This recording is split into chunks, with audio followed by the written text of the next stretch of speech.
Welcome to Zwida Media. If you're new to this channel, please subscribe. Don't forget to like, comment and share. Here's a new video for today. Enjoy.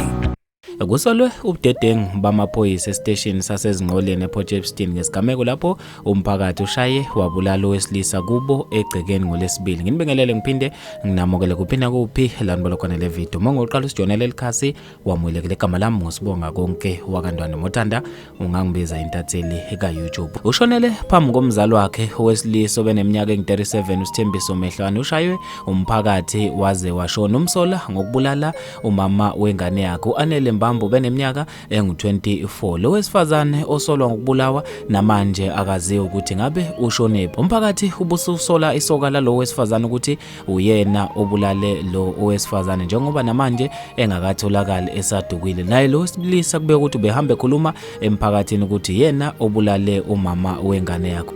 Umndeni wowesifazane odukile uthi uMehlwane ubehamba etshela umphakathi ukuthi uyena obulale unina wengane yakhe. Abomndeni babe sebebekela amaphoyisa lokho, kodwa amaphoyisa afika athi ubufakazi abanele iziselula yomuntu odukile itholakale kuyena umufu. UNombulelo Mbambo ongudadewabo wesifazane onyamalele uthe kuthe sebanjiwe umphakathi umufu abatshela ukuthi umbulelo unina wengane yakhe, kodwa wabayisa ngapha nangapha sekumele aveze isidumbu.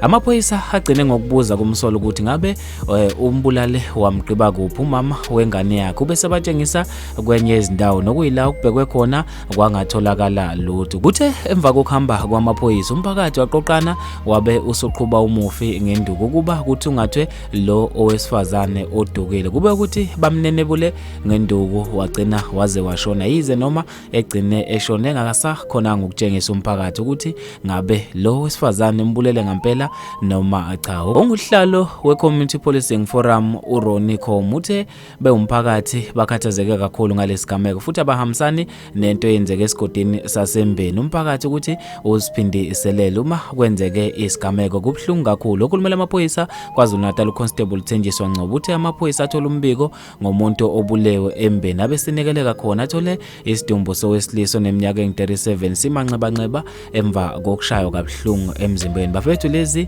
indaba ezibhlungu ngendlela emangalisayo. Ngizofisa mina ukuze ukuphala kwakho khona lapha kwi-comment section ngalo lo daba. Mina nje ngentathela YouTube sengiphuma kanje ngithi awungibambe evidweni elandelayo.